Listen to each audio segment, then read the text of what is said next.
Sometime in the next few hours, a cloud of solar plasma will reach this planet, and the agency responsible for warning us has admitted in writing that it cannot fully see it coming. The eruption was too faint for the cameras watching from our line of sight. The official forecast says minor storm. The fine print gives it a 1 in 4 chance of being stronger, and it arrives tonight of all nights, 14 years to the day since the most powerful solar storm ever measured crossed Earth's orbit and missed this planet by 1 week of orbital position. The scientist who reconstructed that storm needed 1 sentence for his conclusion. If it had hit, we would still be picking up the pieces. So, before tonight's arrival lands, you need to hear what almost happened on July 23, 2012, and why the only thing that saved us is the one thing nobody can control. If stories like this are why you watch The Sky, hit like and subscribe. The Sky Lab tracks every one of these arrivals as it happens, and drop a comment with where you're watching from tonight, and whether you had ever heard of the 2012 Superstorm before this video. Now let's get into it. Part 1. The shot across our orbit. Sometime in the next several hours, a cloud of solar material is going to reach this planet. The forecasters at the National Oceanic and Atmospheric Administration have already issued the watch, a G1 geomagnetic storm, expected to peak in the early morning hours of July 24th, Universal Time. On the scale of things the Sun does to us, a G1 is small. It is the bottom rung of a 5-step ladder. Power grids might flicker at high latitudes. Aurora might slide down over the northern tier of the United States. Most of the world will sleep through it and never know it happened. It is worth pausing for 30 seconds on what that scale actually is, because the whole architecture of tonight hangs on it. The National Oceanic and Atmospheric Administration grades geomagnetic storms from G1 to G5, and the ladder is steep. G1, tonight's forecast, means minor. High-latitude grids see weak voltage wobbles. Some satellite operators note slightly increased drag, and the aurora dips toward the northern border states. G2 brings voltage corrections at mid-latitudes and aurora into New York and Idaho. G3 starts tripping false alarms on protection devices and pushes the lights as far south as Illinois. G4 produces widespread voltage control problems and aurora over Alabama. And G5, experienced exactly once in the satellite era briefly, and estimated for the great historical storms, means grid systems can collapse outright, transformers can be damaged, and the aurora burns over the tropics. Every storm in this video lives somewhere on that ladder, and the honest way to hear the word watch is the way forecasters mean it. Not an alarm, but a posture. Conditions are favourable. Something is on the way. The magnitude is an estimate until it arrives. Tonight's estimate is the bottom rung. Hold that, because everything that follows tonight is about the distance between rungs. That is not the story. The story is the date. Because 14 years ago tonight, on July 23rd, 2012, the Sun fired the most powerful storm of the entire space age directly through the ring of space that Earth travels. Not a near miss in the loose headline sense of the word. The eruption crossed our orbit. It passed through the exact lane this planet occupies as it circles the Sun at the exact distance we live at, carrying a magnetic punch that, by the best modern analysis, was roughly twice as strong as the most famous solar storm in recorded history. And it hit nothing. It swept through an empty stretch of our orbital path and continued out into the dark, and the only reason we know any of this happened is that a single unmanned spacecraft happened to be parked in the one place that mattered. Earth had been in that spot about 1 week earlier. Let me say that again, because it is the single most important fact in this entire video, and it is a fact almost nobody outside a small community of space weather scientists has ever heard. In July of 2012, a solar storm strong enough to knock industrial civilization off its feet crossed the orbit of Earth, and the difference between that event being a historical footnote and being the defining catastrophe of the 21st century was about 7 days of planetary motion. Not defences, not warning systems, not preparation, position. Think back to that week in the summer of 2012. If you were alive and watching the news, the London Olympics were days from their opening ceremony. An American presidential campaign was grinding through its summer. The internet argued about the things it argued about, and in the middle of that perfectly ordinary week, on an ordinary Monday, the most consequential astronomical event of the modern era took place in total public silence. No alert was issued, because there was nothing to alert anyone to. The storm was not coming at us. No newspaper carried it, because a cloud of plasma crossing an empty stretch of space is not a story any editor can print. The handful of scientists watching the data from a distant spacecraft understood within days that something historic had been recorded. The rest of the species, 7 billion people whose entire way of life had just been spared by a scheduling accident, went about their business and never heard a word. There is something almost physically uncomfortable about that silence once you see it. We rehearse disasters that announce themselves: hurricanes with 5-day cones, eruptions with weeks of tremor. The greatest natural threat to modern civilization filed no notice at all.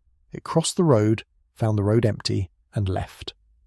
And the strangest part, the part this video keeps returning to, is that the silence was not a failure of any system. Every instrument worked. Every scientist did their job. The silence was simply what a near miss sounds like in a universe that does not owe us drama. Tonight on the anniversary, another storm is arriving. A small one, almost certainly. But here is the detail that should stop you.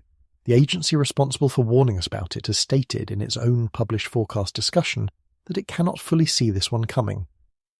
The eruption driving tonight's watch was so faint in the instruments that watch the sun from our line of sight that the official modelling carries a low confidence label, and the forecasters have left themselves a 1 in 4 chance that the storm comes in a category stronger than predicted.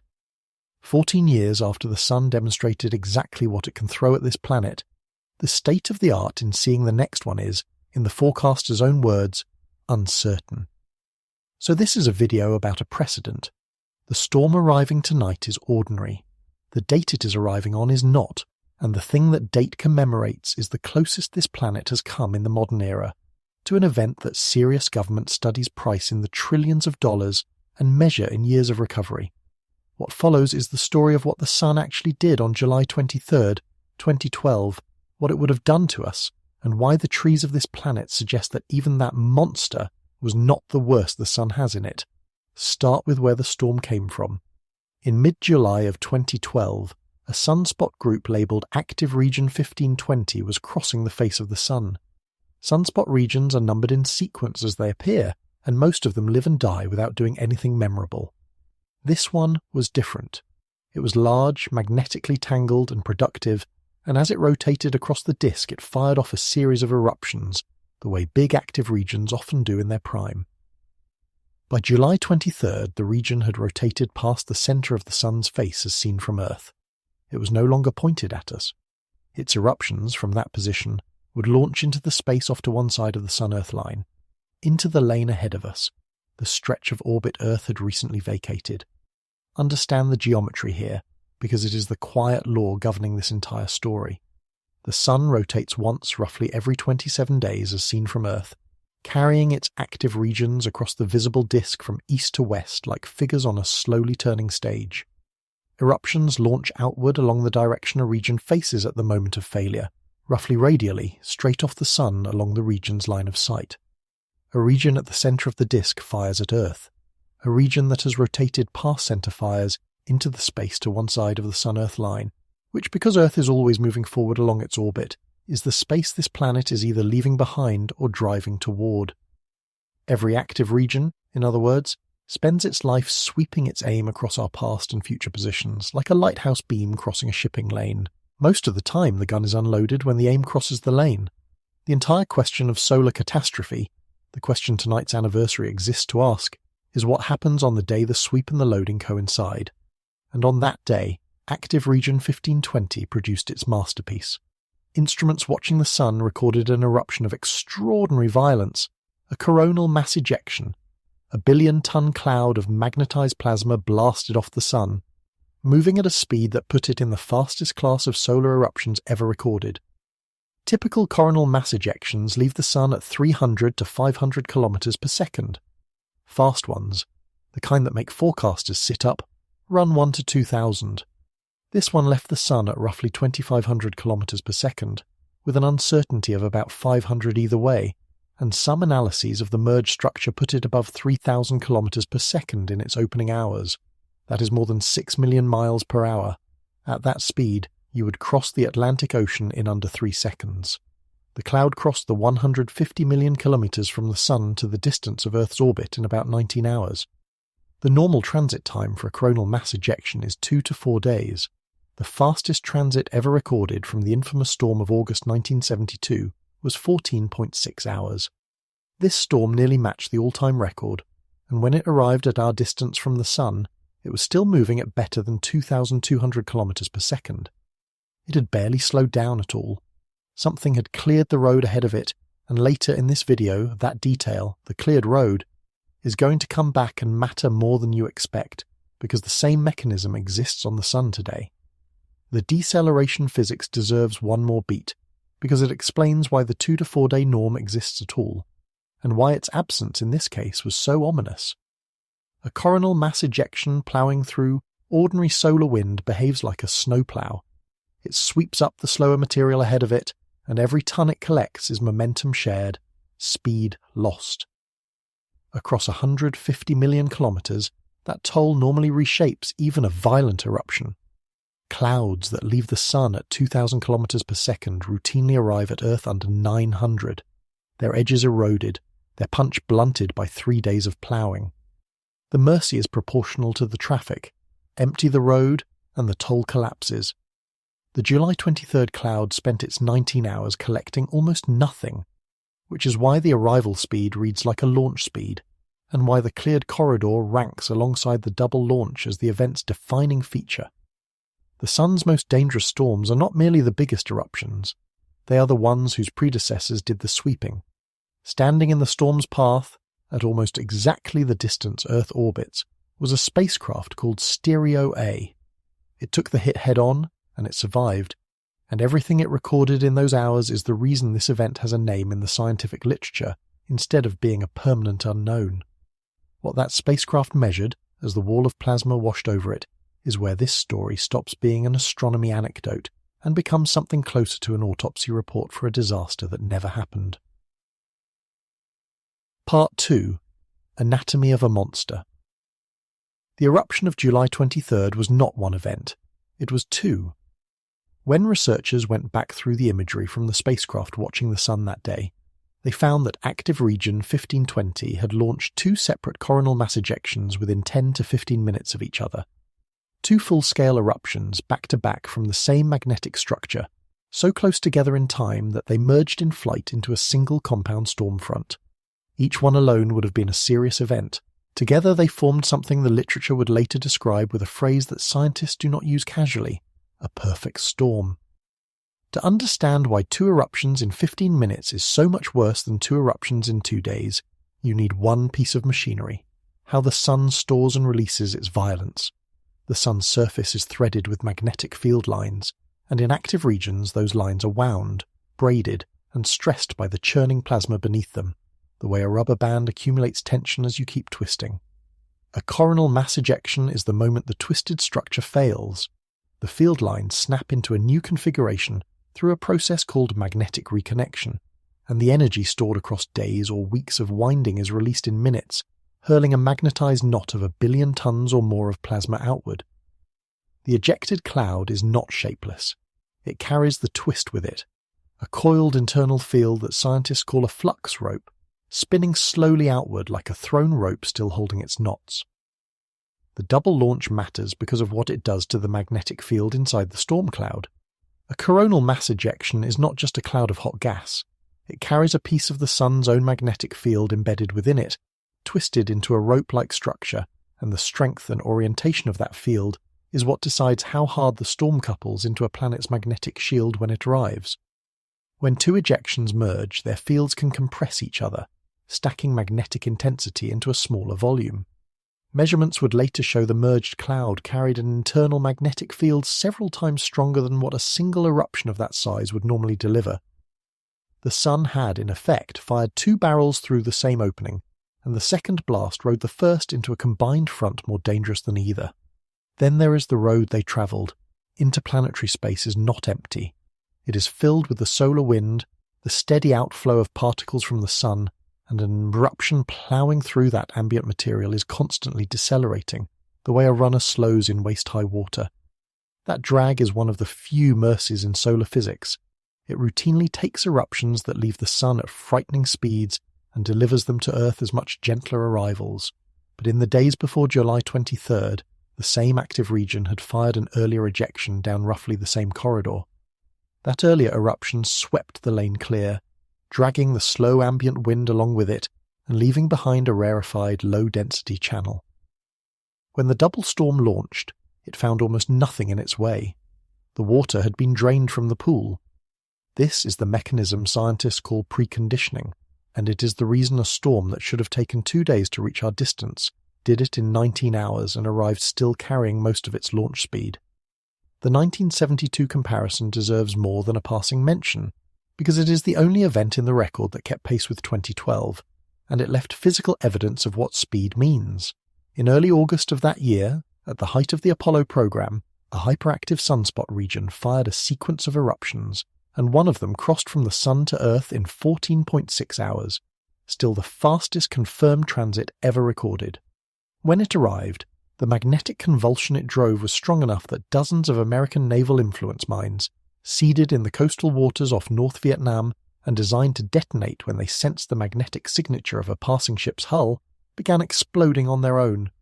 The United States Navy later confirmed the cause. The storm had rippled Earth's magnetic field hard enough to imitate ships that were not there.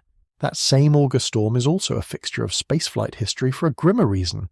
It arrived in the 4-month gap between the Apollo 16 and Apollo 17 missions, and the radiation dose it carried could have been dangerous, potentially gravely so for astronauts caught outside Earth's magnetic shelter on the way to the Moon. Nobody was. Timing again. The theme refuses to stay quiet even in the footnotes. Speed, in other words, is not a detail of these events. Speed is the event. A faster cloud arrives with more momentum, drives a stronger shock, compresses the field ahead of it harder, and gives forecasters less time to say anything useful.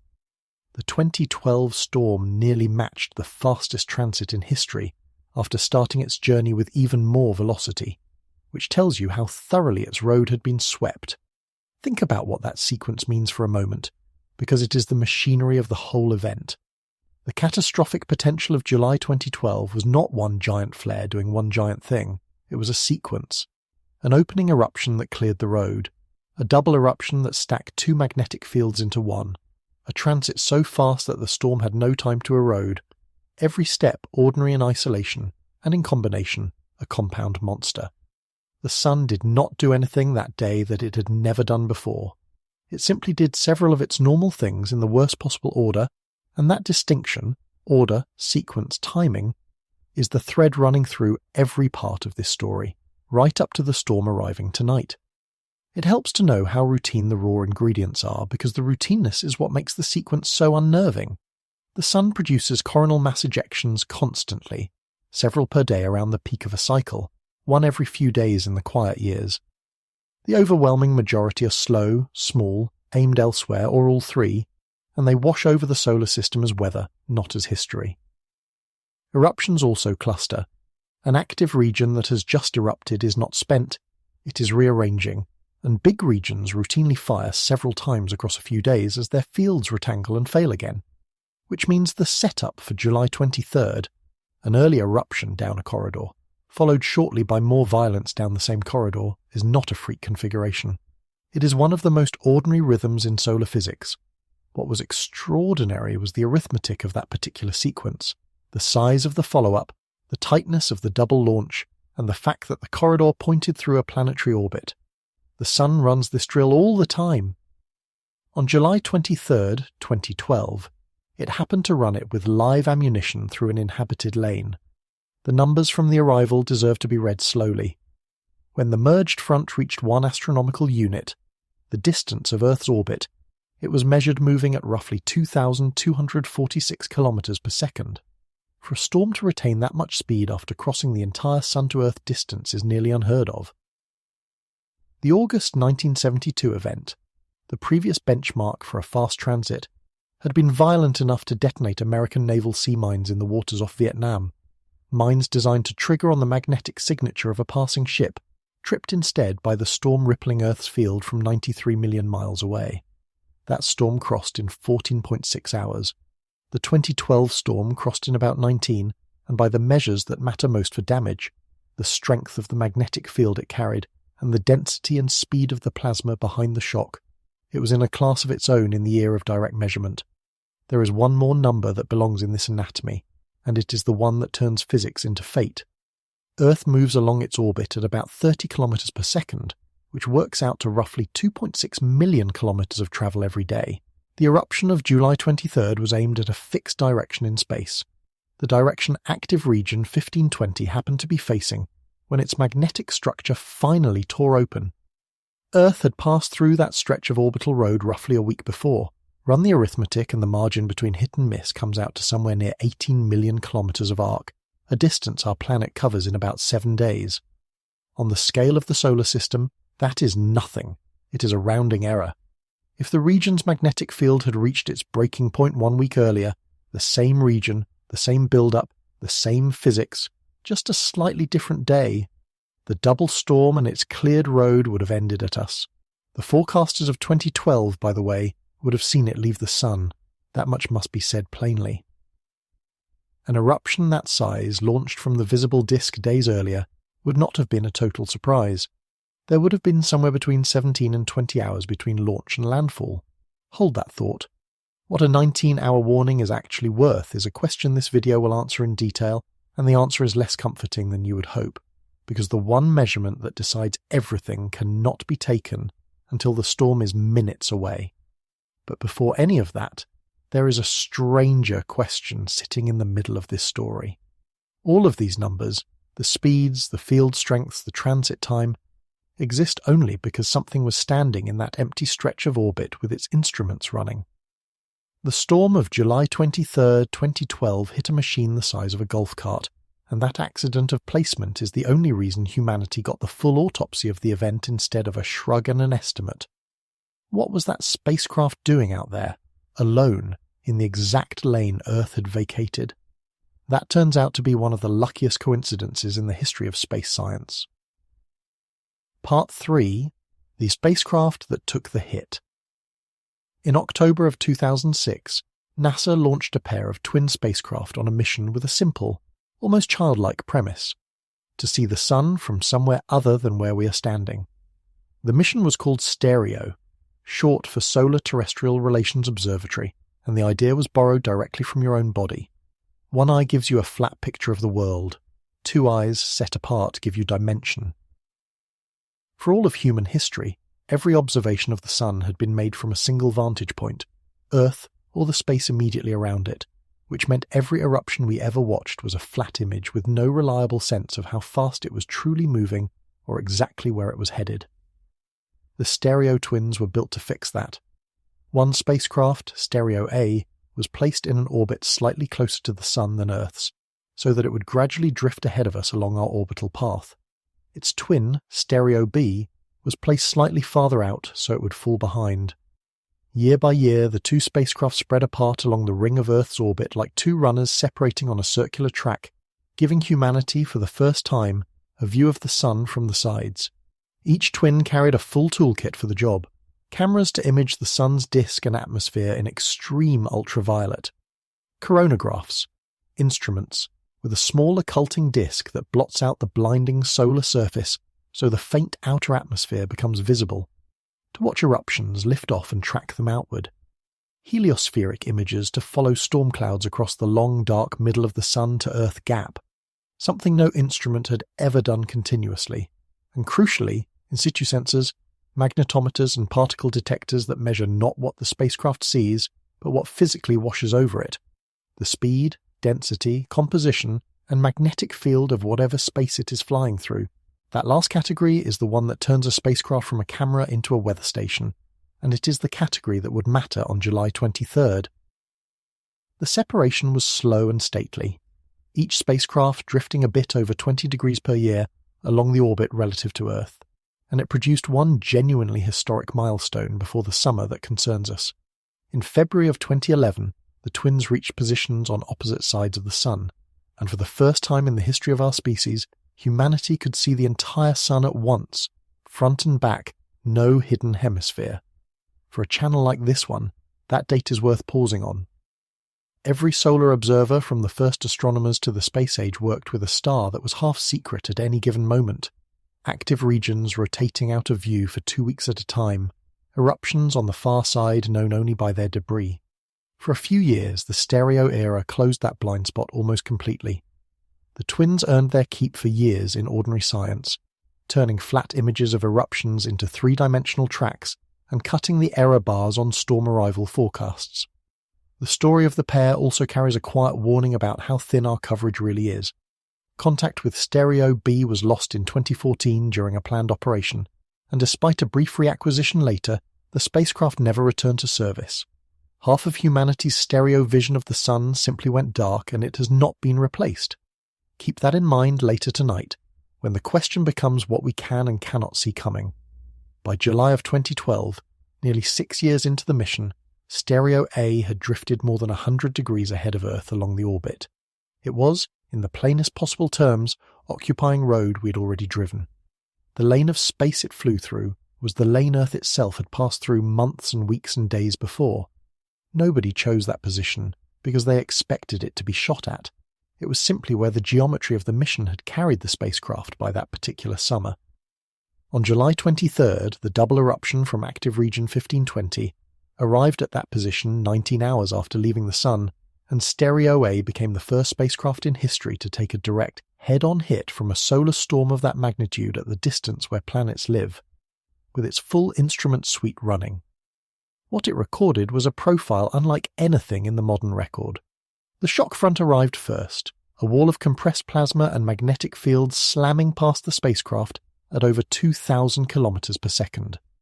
Behind it came the body of the merged cloud, and inside that cloud the magnetometers measured an interplanetary magnetic field reaching values several times beyond what a typical strong storm delivers at that distance. Field strengths that, at Earth, would have registered among the most intense ever recorded, and possibly the most intense full stop. The particle detectors meanwhile counted a surge of solar energetic particles, the fast protons and electrons that ride ahead of and within great storms, at levels that would have posed genuine radiation concerns for astronauts caught outside the protection of a planetary magnetic field. Those energetic particles deserve their own sentence in the record, because they are the part of a superstorm that arrives first and respects no schedule. Great eruptions accelerate protons to enormous energies at the shock front, and unlike the storm cloud, which takes hours to days, the fastest of these particles cross to Earth's distance in tens of minutes, at an appreciable fraction of light speed. They are a radiation hazard rather than a magnetic one.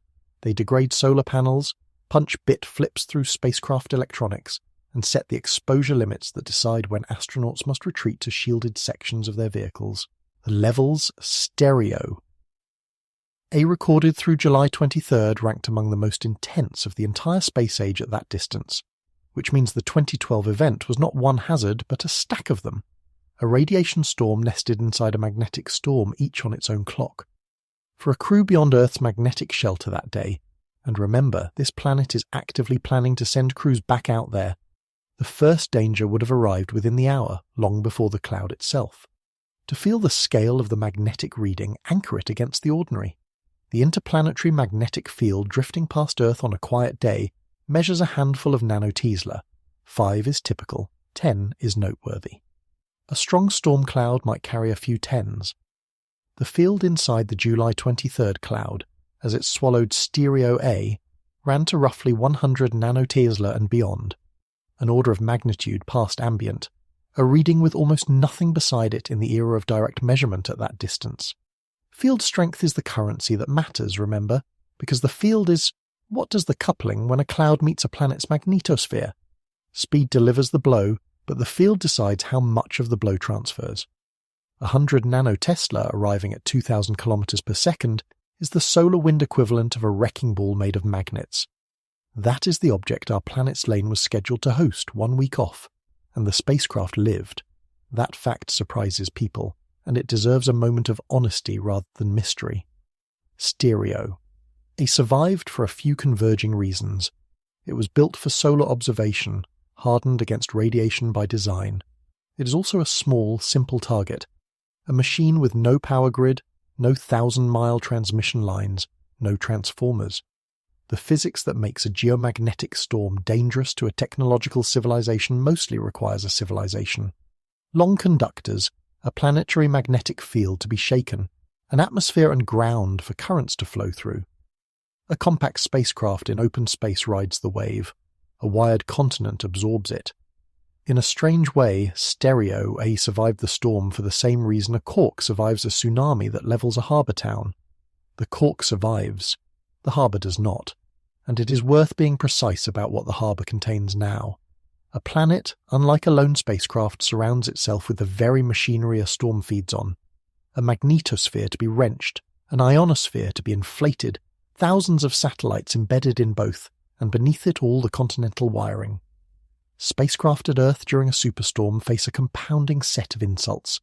A lone probe in open space never does. The swollen upper atmosphere dragging on low orbits, the radiation belts newly loaded with accelerated particles, surface charging as the plasma environment convulses, and navigation and communication signals scattering through a disturbed ionosphere.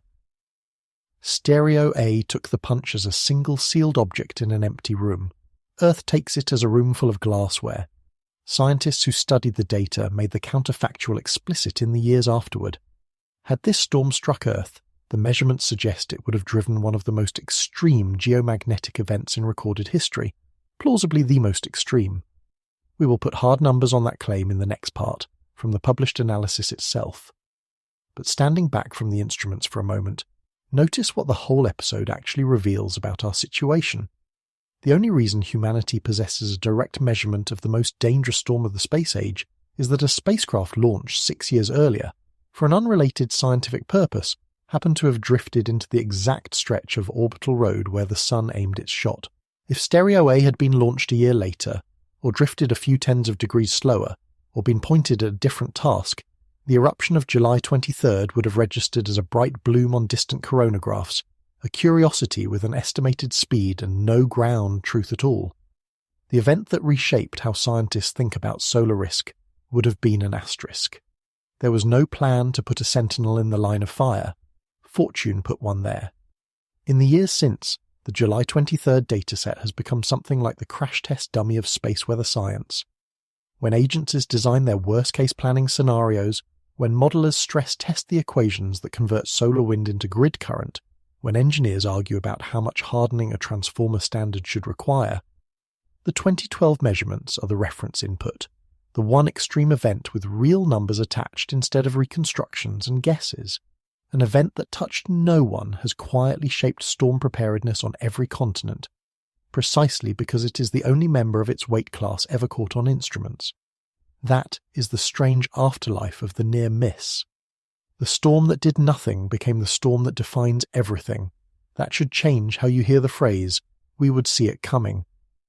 Our actual coverage of the space around this planet's orbit is thin, and it is thin in a specific, uncomfortable way that tonight's forecast is about to demonstrate.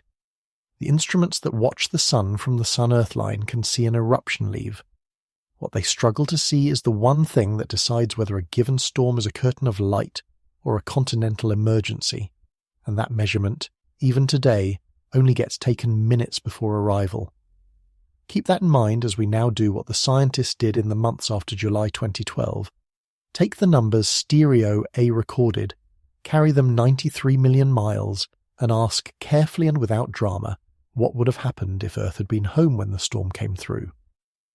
Part 4. Reading the Numbers. In December of 2013, the journal Space Weather published the study that turned the 2012 event from an obscure spacecraft observation into one of the most cited near misses in the history of natural hazards. The lead author was Daniel Baker of the Laboratory for Atmospheric and Space Physics at the University of Colorado, one of the most respected figures in the field, working with colleagues from NASA and other institutions. Their question was brutally simple. Take the storm Stereo A measured, put Earth in its path. What happens? The tool scientists use to answer that question is an index called DST, the Disturbance Storm Time Index. You can think of it as a global stress gauge for Earth's magnetic field, assembled from magnetometer stations around the planet. In quiet conditions, it hovers near zero. When a storm compresses and energizes the field, DST plunges negative, and the depth of the plunge is the standard measure of how severe a geomagnetic storm truly is. A serious storm reaches minus 100 nanotesla. The Great Storm of March 1989, the one that collapsed a power grid in Canada, and we will return to it, bottomed out near minus 589. The most famous solar storm in history, the September 1859 event that set telegraph offices sparking and threw aurora over the tropics, has no direct measurement, but modern reconstructions generally place it somewhere between minus 850 and minus 900. The 1859 event anchors the bottom of that reconstruction range, and since it is the yardstick everything tonight gets measured against, it deserves one clear paragraph, no more, because it is the storm everyone already talks about, and this video exists for the one nobody does. At the beginning of September 1859, days after a British astronomer named Richard Carrington witnessed an intense white flash on the face of the sun, a storm arrived that turned the era's only electrical technology against itself. Telegraph systems across Europe and North America failed together. Operators reported sparks jumping from their equipment. Some received shocks. Papers in offices reportedly caught fire, and a few lines ran on the storm's induced current alone after their batteries were disconnected. Aurora was seen near the tropics, bright enough in places to read by. The reconstruction ranges for that storm are honest guesswork of a specific kind. The 1859 world had only a handful of primitive magnetic observatories, and the storm's peak overwhelmed most of their instruments. The pen of the recording magnetometer at the Colaba Observatory in India, the record modern estimates lean on hardest, was driven off its scale during the worst of it. Scientists have spent a century and a half reading the depth of the storm from the edges of a measurement it partially destroyed.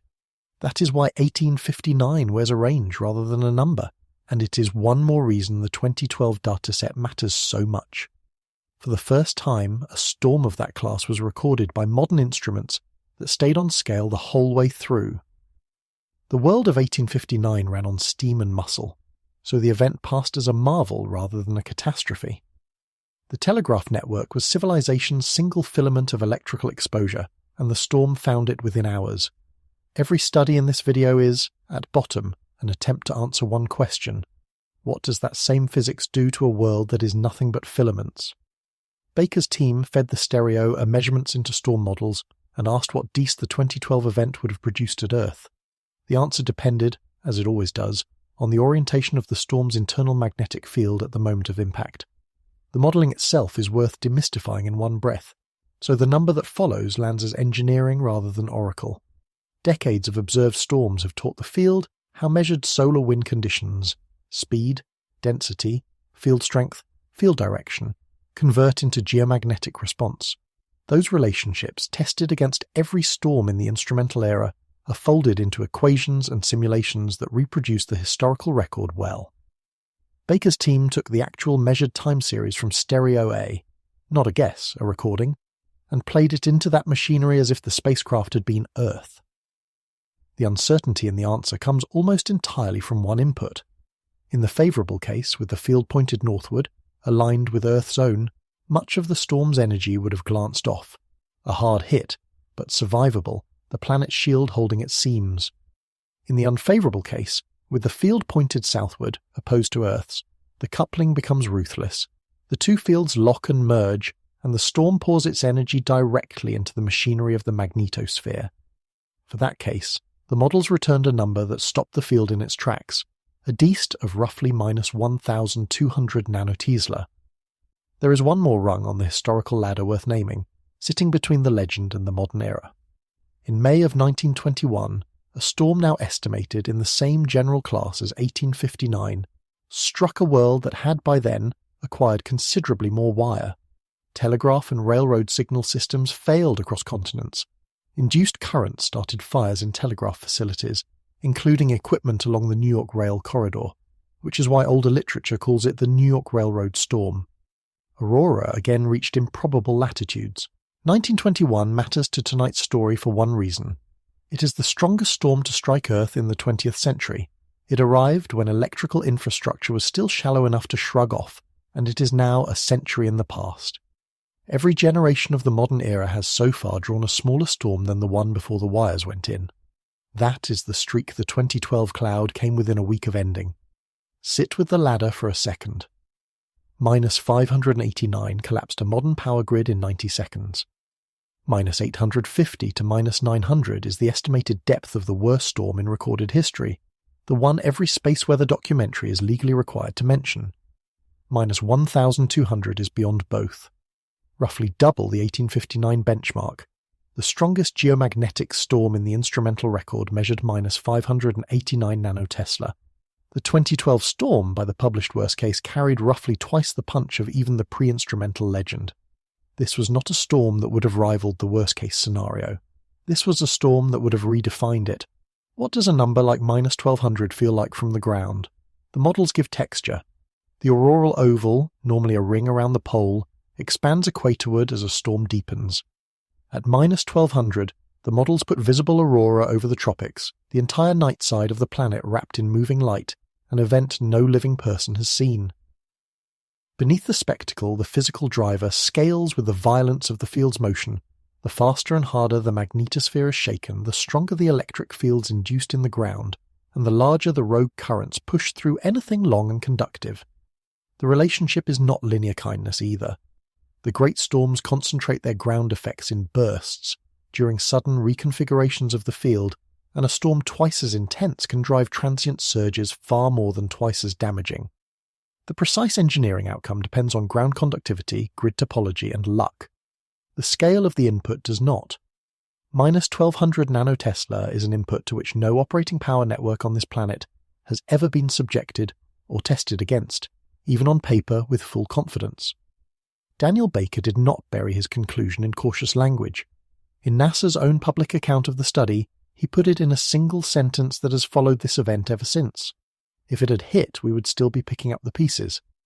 He added that he had come away from the analysis more convinced than ever that Earth and its inhabitants were incredibly fortunate the eruption happened when it did, because if it had occurred only 1 week earlier, Earth would have been in the line of fire. 1 week. We ran this arithmetic in the opening parts, but now it lands with its full weight, because now you know what was in the cloud. Earth covers about 2.6 million kilometers of orbital road per day. 7 days is roughly 18 million kilometers of arc, the width of the Miss. The Sun's rotation carried active region 1520 across the disk on its own fixed schedule. The region's magnetic field reached its breaking point on the 23rd rather than the 16th, for reasons buried in the physics of twisted flux and instability thresholds, reasons no model on Earth can time in advance even today. Had the tangle inside that region let go 7 days sooner, the same double eruption, the same stacked magnetic field, the same swept clean corridor would have delivered a minus 1200 nanotesla class storm into a planet whose entire electrical civilization has never experienced half of that. And this is where an honest narrator has to slow down, because a number like minus 1200 is an abstraction. Nobody lives inside a magnetometer. The real question, the one the insurance industry and the national academies and the utilities have all tried to answer, is what that number does when it reaches the ground. What actually breaks, in what order, and for how long. The answers exist. They are published, sober and specific, and they are the reason this 14-year-old storm still keeps risk analysts awake. That consequence map is next, and it begins with the largest machine human beings have ever built. Part 5. The Consequence Map. The largest machine human beings have ever built is the electrical grid, and its weakness has a shape. It is about the size of a small house. It weighs hundreds of tons. It takes more than a year to manufacture, and there are only a handful of factories on this planet that can make one. It is the extra high voltage transformer, and it sits at the junction points of every modern power network, stepping electricity up to transmission voltages and back down toward your wall socket. When a great geomagnetic storm shakes Earth's magnetic field, the shaking induces slow electrical currents in the ground and in every long conductor connected to it. Pipelines, railways, and above all, transmission lines. Those induced currents flow into transformers built for a completely different kind of electricity, and they can saturate and cook them from the inside. We covered the mechanism in detail in our video from July 5th on the fragility of the grid, so I will not reteach it here. The one-sentence version is enough. The storm turns the grid's own wiring into an antenna, and the antenna feeds a current the hardware was never designed to swallow into the machines the whole network depends on. Consider what one of these machines actually is, because the word transformer undersells it badly. An extra high-voltage unit is a bespoke industrial object. Hundreds of tons of copper, winding and specialized steel core, assembled to tolerances that take skilled crews months, tested for weeks before shipment.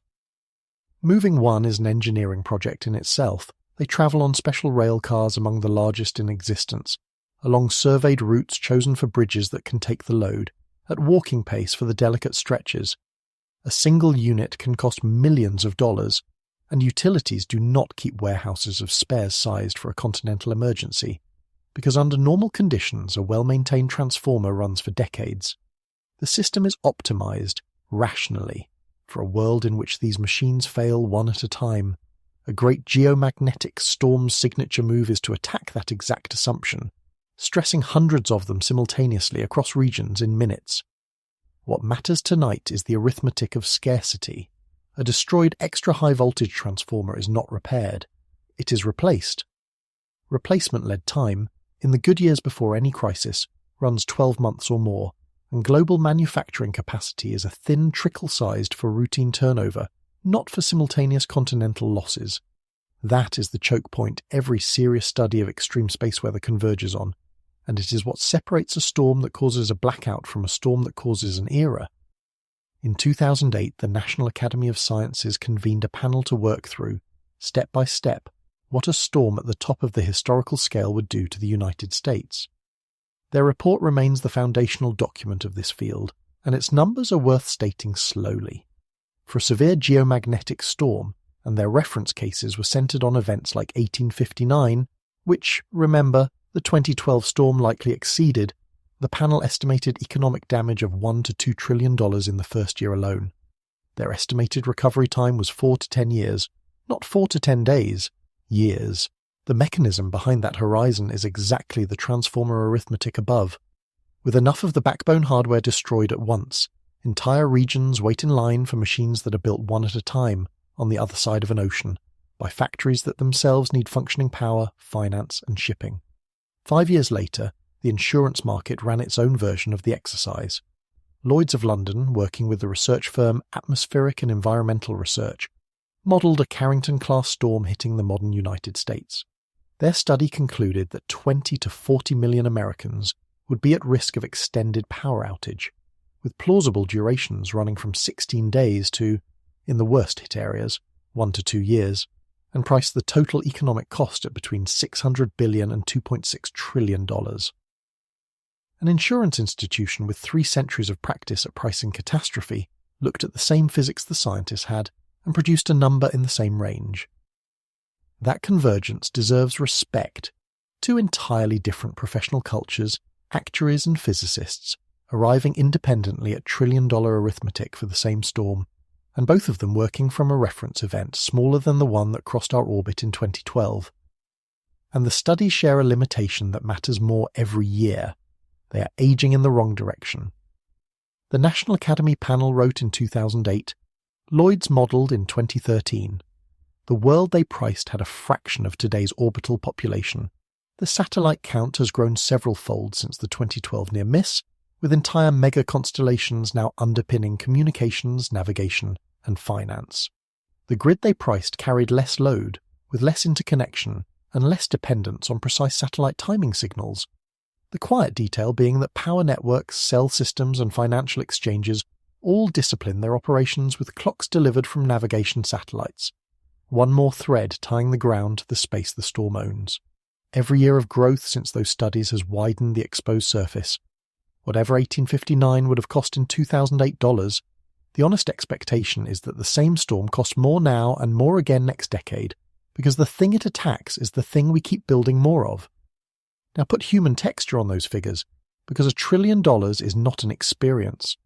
Extended blackout means water systems that stop pumping when their backup fuel runs out, in cities where the water towers hold hours of pressure, not weeks.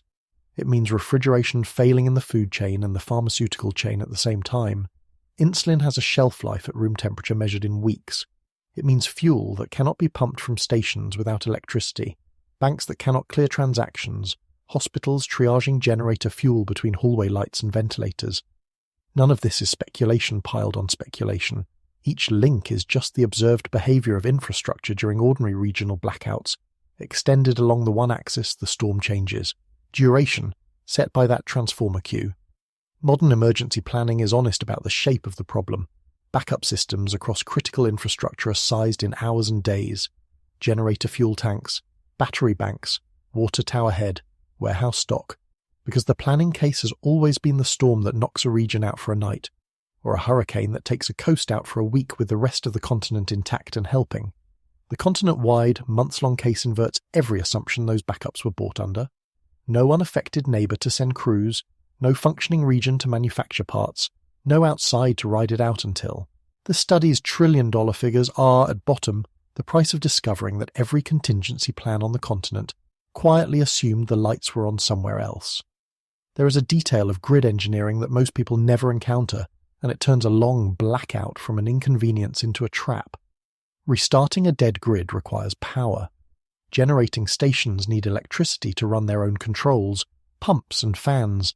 A network that has gone fully dark must be revived through a delicate choreography called a black start, in which small self-starting units energize one island of the system at a time, and the islands are painstakingly synchronized and stitched together. Under ordinary failures, neighboring regions supply the spark. In a continental-scale storm scenario, the neighbors are dark too, and the choreography must be danced everywhere at once, by operators working with damaged equipment, uncertain communications, and no precedent. The study's 4 to 10 year horizon is not the time needed to switch the lights back on. It is the time needed to rebuild the machine that switches the lights back on, region by region, while every other system that depends on it, and every factory that builds its parts, waits inside the outage it is trying to end. And we have one real-world data point, one live fire test at a fraction of the dose, that keeps the whole consequence map honest. On March 13, 1989, a geomagnetic storm reaching that dist of -589 hit the power grid of Quebec, and the grid did not degrade gracefully. It went from normal operation to province-wide collapse in 90 seconds. 6 million people lost power for 9 hours on a freezing night, and a transformer at a nuclear plant in New Jersey, 1,000 miles from Quebec, was damaged beyond repair by the same storm. The 1989 storm's reach extended well past the province that made it famous. The same event stressed grids across North America. The northeastern United States came closer to cascading failure than most people ever learned, degraded and disoriented satellites in orbit, and threw aurora visible as far south as Texas and Florida. Red curtains that generated emergency calls from people who took them for distant fires. Quebec was not the storm's extent. Quebec was merely where the margin happened to run out first. 90 seconds from a storm half as strong as the 1859 estimate, and the 2012 cloud, on the published worst case, carried roughly twice the 1859 punch. The 1989 event is the only page of the consequence map that has actually been tested at scale, and it is the page that says the collapse, when it comes, arrives faster than any human operator can react. That is what was in the cloud that crossed our orbit 14 years ago tonight. Not a light show. A queue, years long for machines nobody stockpiles, priced in the trillions by 2 independent professions. The sun fired it, the road was clear, the shot crossed our lane, and the lane was empty, and so the whole map stayed hypothetical. Which forces the question this entire video has been circling. If the difference between commemoration and catastrophe was 7 days of orbital position, then everything hangs on how often the sun takes shots like that. Was July 23rd, 2012, a once-in-5 centuries freak, unlucky to even think about?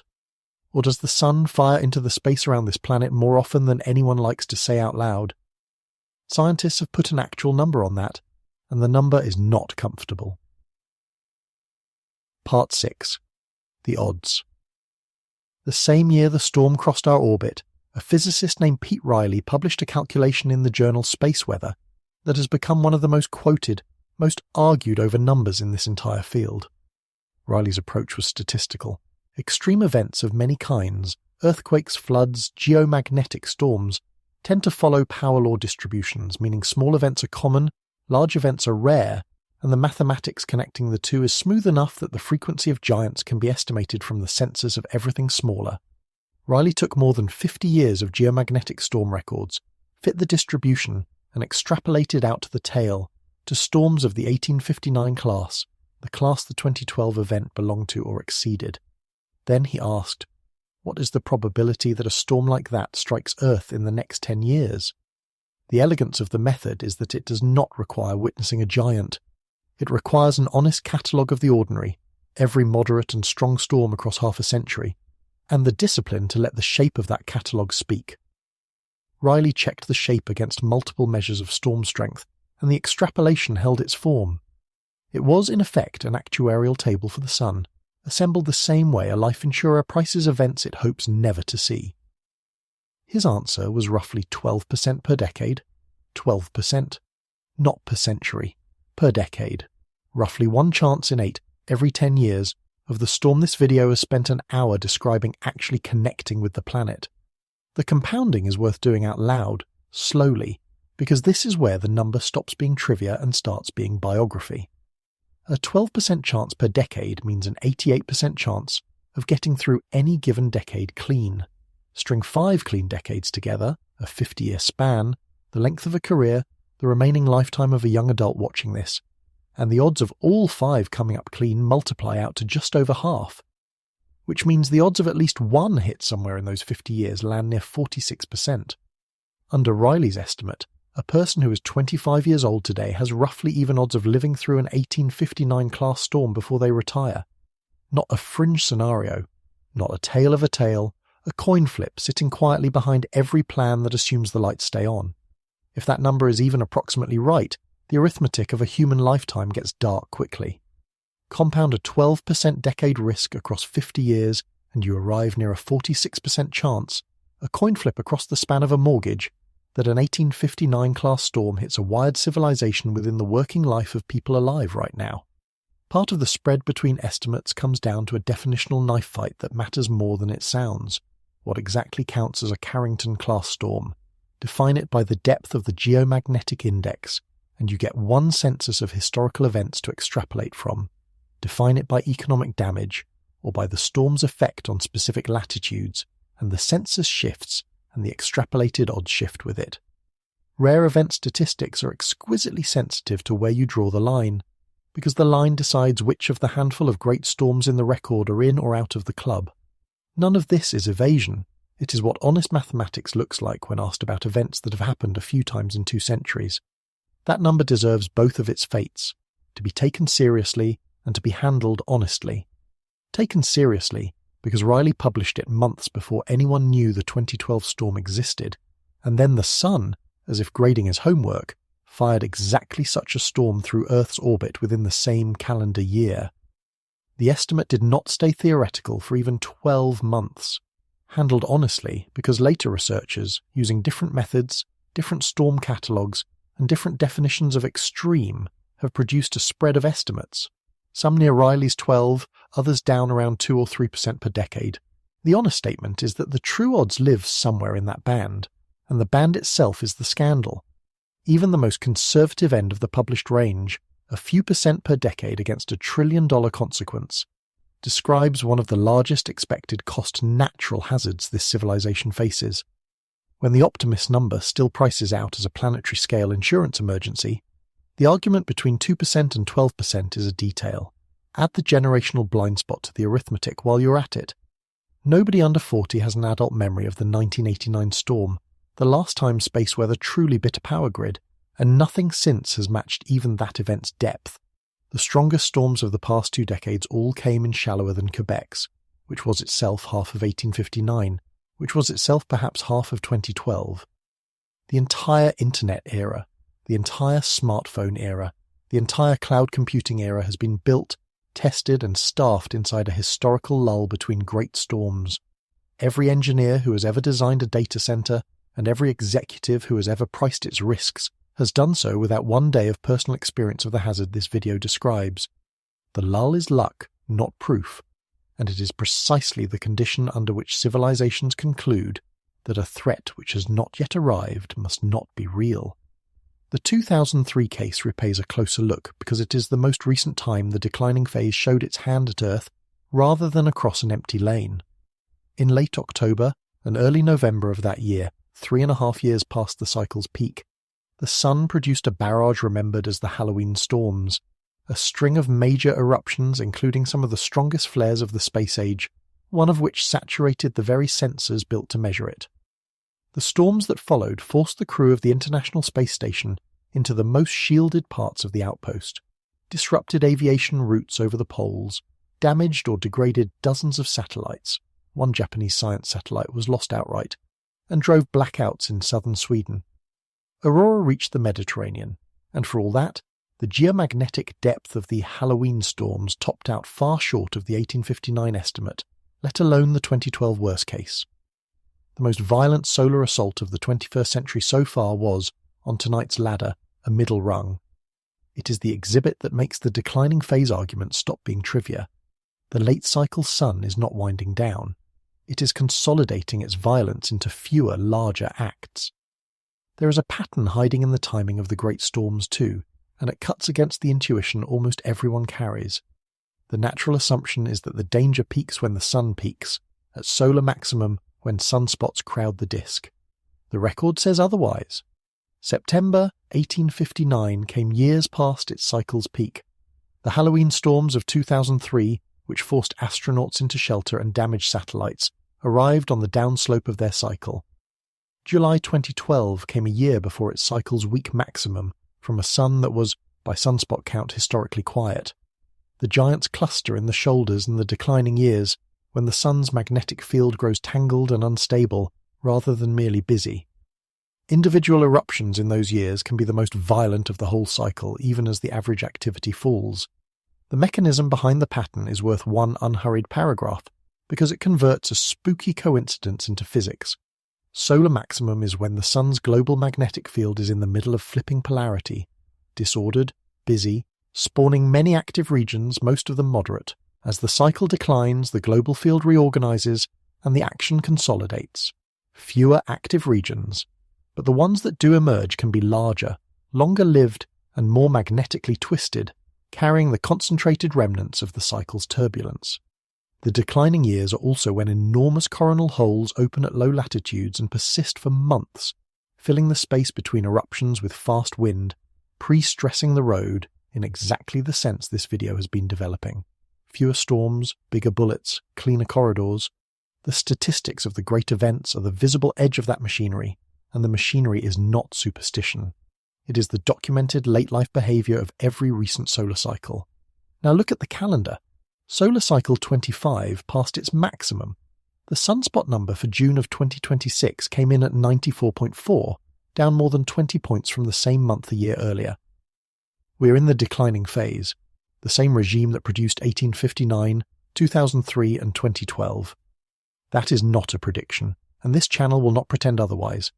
The declining phase lasts years, and most of its days are quiet. It is simply where we are standing while the odds run. The dice are the same dice as always. History just says these are the years the table runs hot. Set the number beside the hazards, people actually organize their fear around, and its strangeness sharpens. Communities build codes against earthquakes, whose per-decade odds at any given city are far below 10%. Nations maintain agencies, satellites, and evacuation doctrine for hurricane seasons, whose worst plausible single event costs 1/10 of the storm figures in this video. The extreme geomagnetic storm occupies a nearly unique cell in the risk table. The probability of an earthquake, the geographic reach of nothing else on the list, every wired region of the planet inside the damage zone of a single event simultaneously, and a public awareness hovering near zero. Risk, as every actuary will tell you, is probability multiplied by consequence. On that multiplication, the quiet storm from an empty stretch of orbit competes with anything nature does, and it is the only entrant most people have never once been asked to think about.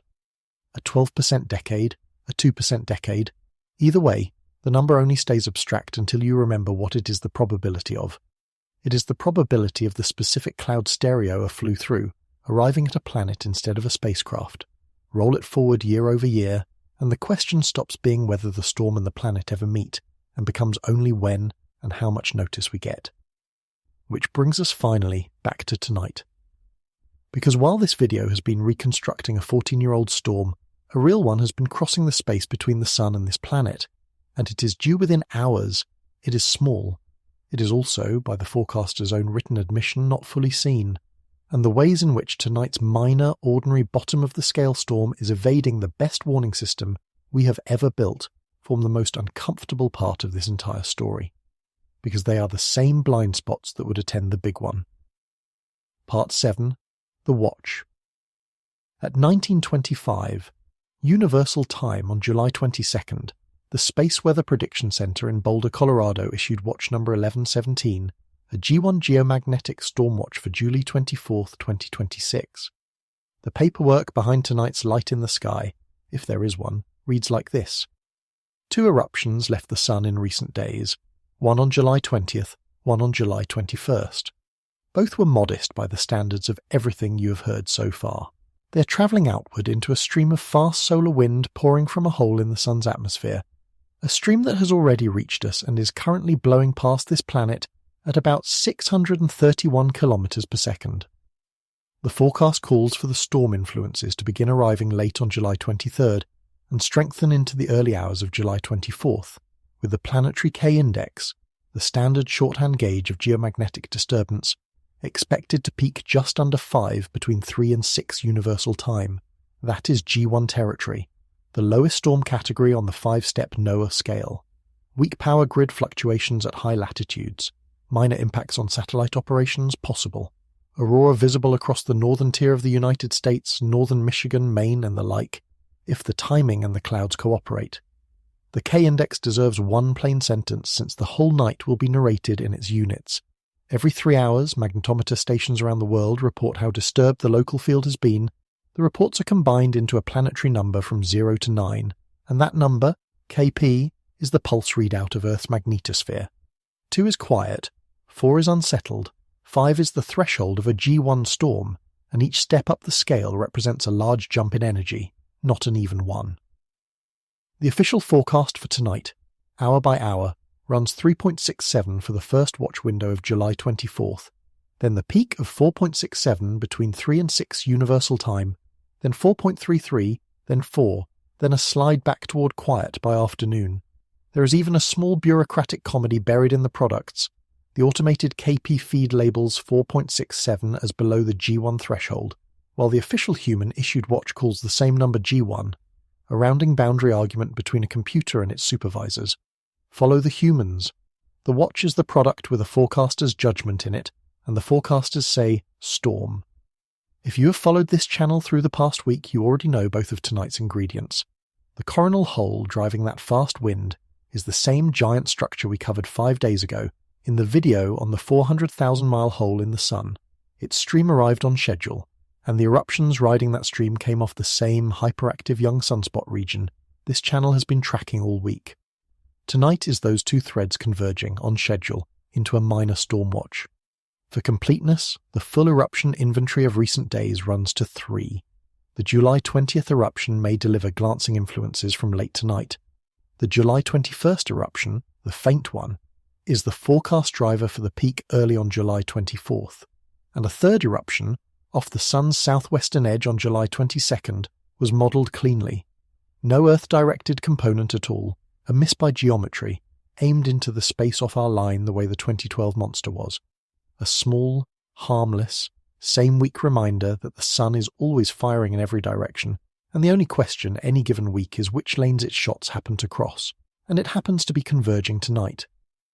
The watch window, late July 23rd into July 24th, brackets the 14th anniversary, nearly to the hour, of the moment the 2012 Superstorm crossed Earth's orbit.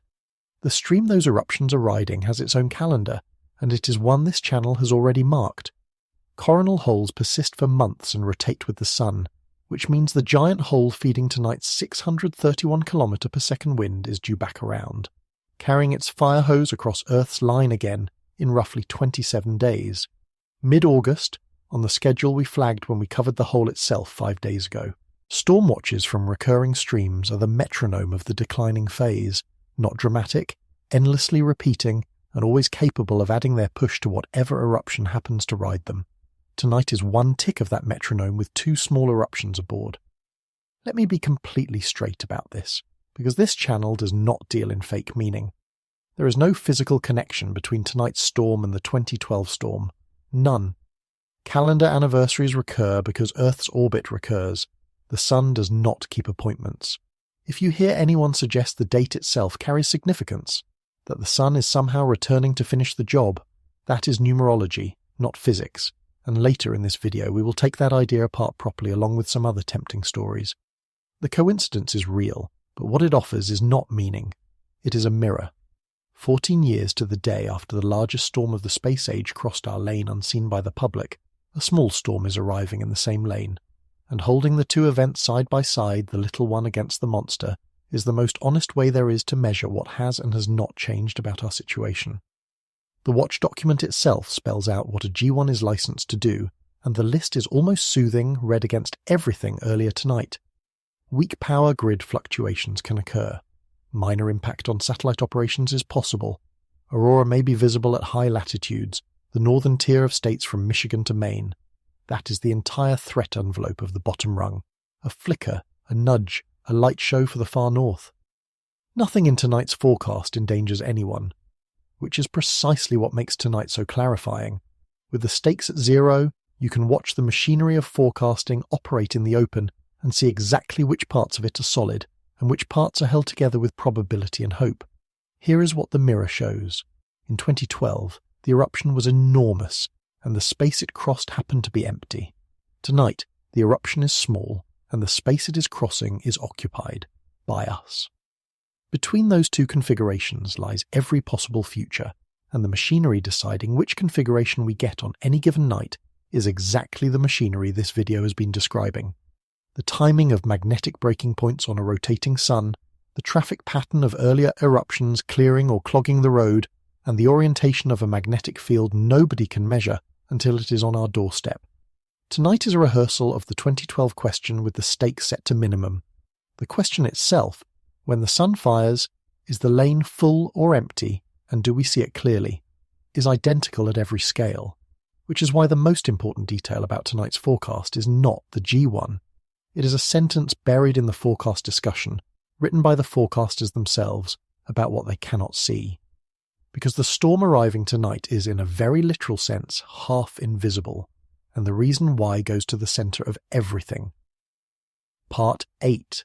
Half seen. Every forecast is a confession if you read it closely enough, and the Space Weather Prediction Centre's discussion for tonight contains one of the franker confessions you will find in an official government product. Describing the July 21st eruption, the one whose arrival is expected to drive tonight's storm to its peak, the forecasters wrote that the bulk of the material should pass north of and ahead of Earth's orbit. Then they added the part that matters. That assessment, they wrote, is low confidence, given the faintness of this event in Sun-Earthline-focused coronagraph imagery, compounded by likely interaction with the coronal hole in the vicinity of the source location. And they attached a number to their own uncertainty, a 25% chance that the storm exceeds the forecast and reaches G2 or stronger. Pause on what a number like 25% even is, in a product like this. It is not the output of a dial reading. It is the codified honesty of a forecast office. The forecaster's own calibrated estimate of how often, in situations that look like this one, the storm has historically beaten the model. Weather services spent a century learning to attach percentages to their doubt, and the discipline transfers. When the Space Weather Desk writes 25% for G2 or stronger, they are saying that the smudge on the coronagraph is consistent with a family of possible storms, that the model has picked the most likely member of the family, and that 1 time in 4 nature picks a bigger sibling. It is doubt, quantified, published in advance, and checkable after the fact, which is everything a conspiracy is not, and a point worth banking for later tonight. Translate the language. The instruments that watch the sun from our line of sight, the coronagraphs that block the solar disk and image eruptions leaving it, could barely see this one. A cloud coming more or less toward you is seen nearly face-on, a faint halo spreading around the sun rather than a bright arc flung to one side, and a modest, wispy eruption aimed our way can hover right at the edge of detectability. The forecasters are telling us, in plain institutional prose, that they are modelling tonight's storm from a smudge. They believe most of it will miss high. They are 1 in 4 unsure. Understand why face-on is the hard case, because the geometry is cruelly ironic. A coronagraph works by eclipse. A small disk inside the instrument blots out the sun itself so the cameras can pick up the faint outer atmosphere. Light around 1,000,000 times dimmer than the surface. An eruption launched sideways, across your view, shows up beautifully, a bright arc peeling off the limb, its speed measurable frame to frame against the black. An eruption launched at you shows up as a halo, a dim ring swelling around the blotted disk, its distance ambiguous, its speed a matter of inference, its faint edges easily lost in the noise. The instruments are literally worst at seeing the storms that matter most to us, and best at seeing the ones that will miss. Stereo. A got its perfect data on the 2012 monster precisely because it watched from the side and then stood in the road. From Earth, the same monster would have been a halo, brighter than tonight's smudge, unmistakably serious, but every critical number about it an estimate until impact. 14 years ago, the problem was the mirror image of tonight's, and the symmetry is the whole lesson. The 2012 Superstorm was seen magnificently, but only because Stereo A happened to be standing off to the side with a clear profile view, and then standing in the storm's path to measure its interior directly. From Earth's line of sight alone, that monster would have been exactly what tonight's little eruption is, a shape face-on, hard to range, hard to time, its true violence unmeasurable until arrival. In 2012, we had accidental perfect coverage of a storm that missed. Tonight we have admitted partial coverage of a storm that will hit. The difference between those two sentences is where the entire warning problem of our species lives.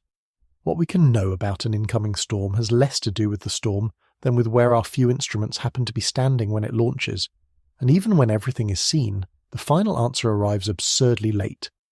Remember that the single variable that separates a glancing storm from a direct coupling is the orientation of the magnetic field inside the cloud, northward, and the planet's shield sheds the blow, southward, and the field lines lock, merge, and pour the storm's energy into the magnetosphere. That orientation cannot be measured by any telescope, at any distance, with any budget. It is only read directly by a spacecraft the storm physically washes over. Our watch posts for that measurement sit at the first Lagrange point, about 1.5 million kilometers upstream. For an ordinary storm, material crossing that gap gives us 15 to 60 minutes of definitive warning. For something moving at 2012 speeds, the gap closes in roughly 12 minutes. That is the true depth of our early warning system for the one number that decides everything, somewhere between a lunch break and a song. Sit with the arithmetic of that last line of defense, because it is the piece of tonight that transfers directly to the catastrophe case. The monitors at the first Lagrange point ride the solar wind upstream of Earth the way a buoy rides ahead of a harbour. An ordinary storm flowing past them at 400 to 700 kilometers per second gives us that 15 to 60 minute window between the buoy's report and the wave's arrival. Now push the flow to 2012 speeds, better than 2,000 kilometers per second, and the same gap closes in around 12 minutes. 12 minutes between the moment anyone on this planet knows the field orientation of a superstorm and the moment it hits. In 12 minutes, a grid operator can begin shedding load and reconfiguring, if the procedures are drilled, if the authority is clear, if the phone is answered on the second ring. What nobody can do in 12 minutes is anything structural. The preparation either happened in the years before, or it does not happen. The buoy does not save the harbour. It just tells it the truth slightly early. As I record this, the fast wind is already here, 631 kilometers per second, a stiff breeze by solar standards, and the field it carries is pointed +5 nanotesla north. The door is closed. There is a live gauge for the door, and it is worth knowing it exists. The total energy the aurora is dumping into each hemisphere, estimated continuously from satellite data and published in gigawatts. Right now it reads 17 gigawatts north, 18 south, idle, background, a planet at rest. During a real storm, that figure climbs toward and past 90 gigawatts, the benchmark where the auroral ovals swell and the show pushes toward the mid-latitudes. Anyone can watch that number tonight on public dashboards and see the exact moment, if it comes, when the arriving cloud's field tips south and the gauge starts to run. Forecasting is opaque. Arrival is not. Everything now depends on what the arriving material carries and which way its field tips, and nobody on this planet will know that answer more than about an hour before the sky does. A G1, says the forecast. Probably. Tonight, the modesty of the stakes makes that probably charming, almost cozy. Aurora watchers in Maine setting alarms on a 1 in 4 maybe. Walk through what July 23rd, 2012 would actually have looked like from a Boulder forecast desk had Earth been in the lane, because the exercise makes the abstraction physical. Hour 0. The flare's light and X-rays arrive 8 minutes after the eruption, blacking out daytime high-frequency radio. The coronagraphs, minutes later, show a fast halo swelling around the occulting disk, obviously major, speed roughly estimable, structure not. Within the hour, the first relativistic protons arrive, degrading the very satellite instruments needed for the analysis, forcing polar flights to reroute and any crew in orbit toward shelter. The next 15 or so hours, models digest a face-on smudge, watches escalate to warnings, utilities posture.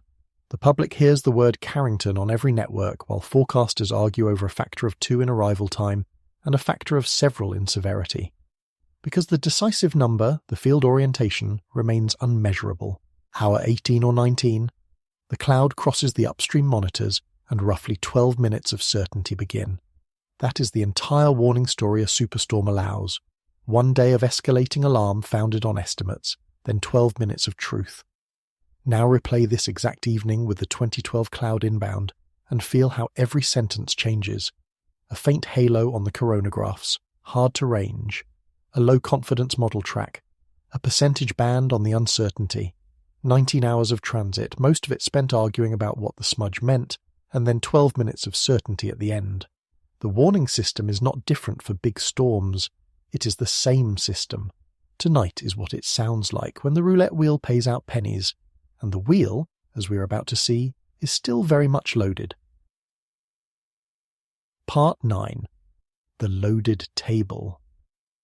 While tonight's small storm crosses the last of the distance, it is worth taking inventory of what is sitting on the sun right now, because the ingredients of 2012 are not historical artifacts. Most of them are on the table this week. Ingredient 1, an active region in its violent prime. The sunspot group we watched assemble itself from nothing in under 48 hours, the one from the video 2 days ago, and yesterday's follow-up, is still crossing the Earth-facing disk. As of this morning's forecast, it carries an 85% daily chance of C-class flares, a 50% chance of M-class, and a 10% chance of X-class, the top category. It has gone quieter since its strongest eruption yesterday morning, an M3.6 that blacked out radio across the Americas for a stretch. Quieter is not finished. The region remains magnetically complex, and it remains pointed at us. Its window of Earth-facing geometry runs roughly through July 25th or 26th. After that, the sun's rotation carries it around the western limb, and its eruptions begin aiming into the lane ahead of our orbit, which, if the phrase sounds familiar, is precisely the geometry that put the 2012 storm across Earth's path instead of into Earth itself. The same rotation that ends a region's threat to us begins its ability to fire the kind of shot Stereo A absorbed. The region's quieting, by the way, is itself a forecasting riddle rather than a comfort. Sunspot groups do not announce whether a lull is exhaustion or reorganization. Magnetically complex regions routinely go silent for a day, while their fields retangle beneath the surface, then produce their strongest eruption of the whole passage. The published flare odds, that 50% M-class figure, already price in both possibilities, which is why the numbers stay high even while the X-ray record shows embers. Forecasters read a quiet, complex region the way seismologists read a quiet fault. Silence is data, but it is not reassurance. A word on what those letter grades mean, since the region's whole biography is written in them. Solar flares are ranked by X-ray output in classes that each step up tenfold. C-class flares are minor, M-class are medium with real ionospheric bite, and X-class is the top of the alphabet, the category the great storms ride in on. Yesterday's M3.6 from this region was strong enough to wash out high-frequency radio across the daylit Americas for a stretch, a reminder that a flare's light and X-rays arrive at light speed, 8 minutes from sun to Earth, no forecast possible even in principle. The odds the forecasters publish for this region, 50% M-class, 10% X-class per day, are among the highest assigned to any region this year. run a 10% daily X-class chance across the several days left in its Earth-facing window, and the compound probability of at least one top-category eruption before it rotates away sits somewhere near 1 in 4. The same odds as tonight's storm exceeding its forecast as it happens. The Sun is offering the same coin flip twice this week on 2 different tables. Ingredient 2. A cleared road. The fast stream from that giant coronal hole has been washing over this planet for days, and every eruption the Sun launches into a pre-existing fast stream inherits some of the 2012 advantage.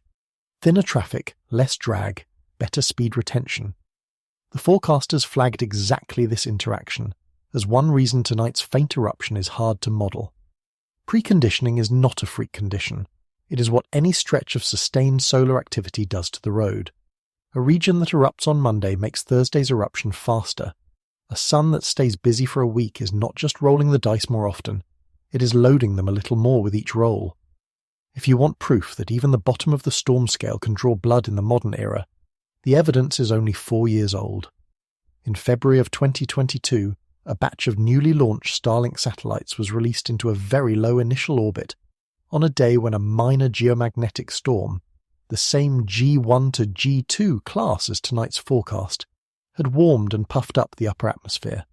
The added drag was slight by any cosmic measure, but the satellites were skimming the thin edge of the atmosphere, and the margin was slighter.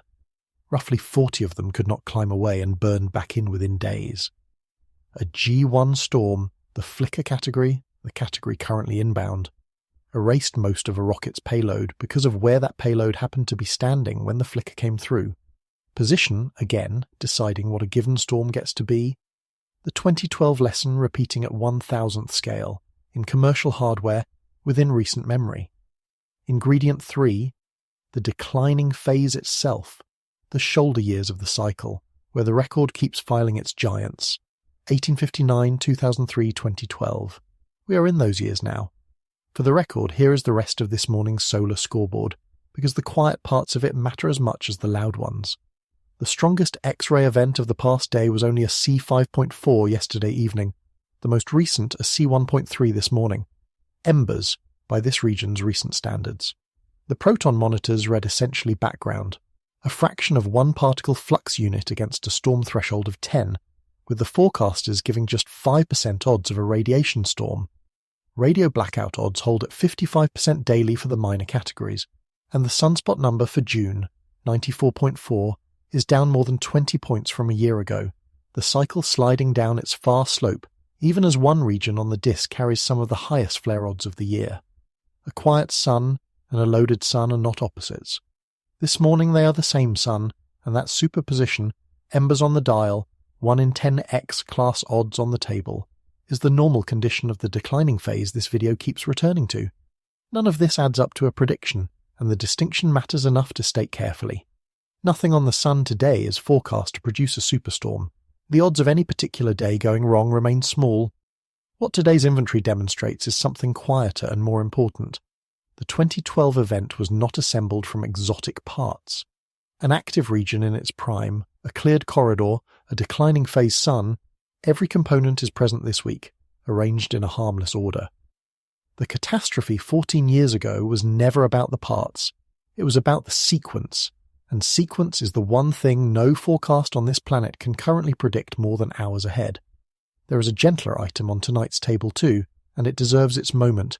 If the storm arrives as forecast and the field tips south for a while, people across the northern tier of the United States and Scotland and southern Scandinavia may get aurora. If you are under those latitudes tonight, it costs nothing to look north in the small hours. The practical notes are simple. The forecast peak window is 3 to 6 universal time, which is late evening to the small hours across North American time zones. Get away from city glow if you can, and know that a camera sensor with a long exposure will pull colour out of a sky that looks faintly grey to your eye. Because human night vision trades away colour exactly where aurora lives. Summer works against the far north. At high latitudes, the Julie sky never gets fully dark. So tonight's best seats are actually the mid-northern states, if the K-index cooperates. The same physics that writes trillion-dollar reports also paints the sky, and it would be a strange channel that only ever told you about the reports. So here is your scorecard for the next 24 hours, the specific numbers that turn tonight from a story into an observation you can run yourself. If the planetary K-index tops out near 5 in the 3 to 6 universal time window, the forecast verified, a G1, on schedule, the system working. If it pushes to 6 or beyond, the 1 in 4 branch came true. The faint, half-seen eruption was more Earth-directed than the models could resolve, and tomorrow's space weather discussion will quietly become a case study in exactly the visibility problem this video has been describing. And if the index never leaves the 3s, the bulk of the cloud passed north and ahead of us, as the low-confidence model guessed, a miss by the plight margin of a few million kilometers on the anniversary of the miss that mattered. Any of the 3 outcomes teaches the same lesson at a different volume. Watch which one you get.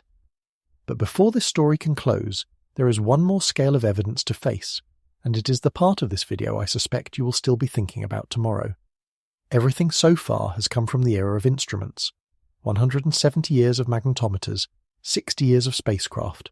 On those timescales, 2012 is the biggest thing we have ever measured, and 1859 the biggest thing we have ever experienced. The obvious question is whether that record captures the sun's actual ceiling, whether the worst we have seen is the worst it does.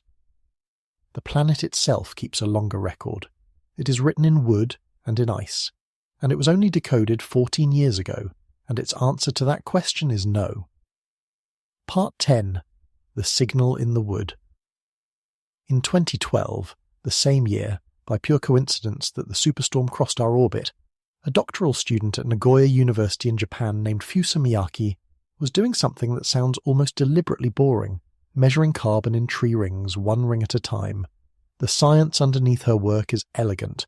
Earth's atmosphere is constantly struck by cosmic radiation, and one product of that bombardment is carbon-14, a radioactive form of carbon produced when energetic particles transmute nitrogen high in the atmosphere. Living trees breathe that carbon in and lock it into the ring they are growing that year. A tree is therefore a ledger. Each ring records, in its ratio of carbon-14, how hard the atmosphere was being irradiated during one specific year. The background rate drifts gently with the solar cycle and the slow breathing of Earth's magnetic field. Year to year, the wiggles are fractions of a percent. What makes tree rings a scientific instrument rather than a curiosity is their calendar precision. Trees in seasonal climates add exactly 1 ring per year, and by overlapping the ring patterns of living trees with older dead wood, beams from ancient buildings, logs preserved in bogs, subfossil trunks in riverbeds, researchers have assembled continuous year-exact chronologies reaching back many thousands of years. Against that dated scaffold, a chemist can take 1 ring, extract its carbon, and ask what the atmosphere was doing in one specific year of the 8th century with a confidence that almost no other natural archive offers. Ice cores blur years together as snow compacts. Sediments smear decades. Wood keeps appointments. That precision is why a single sharp spike means so much. A gradual rise could be climate, circulation, or instrument drift, but a jump completed inside a year or 2 points at an event, something that happened once, fast. Miyake was measuring rings from Japanese cedar, working through the 8th century of the Common Era when she found a year that broke the pattern. Between the rings for 774 and 775, the carbon-14 content jumped by 12%, a spike roughly 20 times larger than ordinary background variation. In ledger terms, 1 year in the 8th century recorded the atmosphere being slammed by radiation at a level with no counterpart anywhere else in the record her team examined. There is a human-scale detail in this discovery worth savouring. It was not made by a billion-dollar observatory or a national program. It was made by a graduate student with access to old wood, a mass spectrometer, and the patience to measure years one at a time at a resolution courser surveys had skipped. The standard radiocarbon reference curves of the era were built from samples spanning multiple years, a smoothing that had quietly averaged the great spike into invisibility for decades. The signal was always there, in every old tree on the planet, waiting for someone to look closely enough. Science's blind spots are not always at the edge of the observable universe. Some of them are in the backyard, one measurement of patience away. The finding, published in the journal Nature in 2012, was so far outside expectation that the first serious response was to suspect the trees. So other teams went looking in other trees. The spike was there in German oak. It was there in Russian larch, in bristlecone pines in the American West, in wood from Finland and New Zealand. The The same year, the same jump on opposite sides of the planet in both hemispheres. Whatever did this did it to the entire atmosphere at once, and Wood was only the first witness. Ice cores from Greenland and Antarctica preserve their own radiation ledgers. Beryllium-10 and chlorine-36, different isotopes produced by the same kind of atmospheric bombardment, snowed out and buried layer by layer. The ice showed spikes in the same years. Multiple isotopes, multiple archives, both poles, one date. A planet-wide burst of energetic particles hit Earth around 774, and it was enormous. What was it? The candidates were narrowed one by one. A nearby supernova would have left other signatures, and a bright historical spectacle that are absent.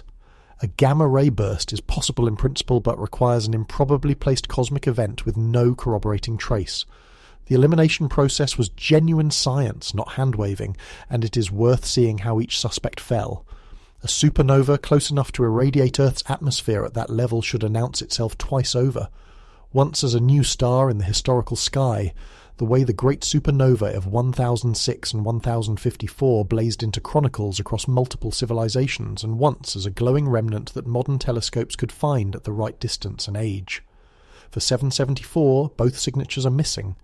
A gamma-ray burst, the collapse or collision of massive stars channeling energy into narrow beams, could in principle spike the isotopes without a lasting visible remnant, but it requires an improbably aimed event at an improbably convenient distance, and the isotope ratios produced in the atmosphere fit particle bombardment better than gamma rays. One by one, the exotic explanations demanded coincidences the evidence refused to supply.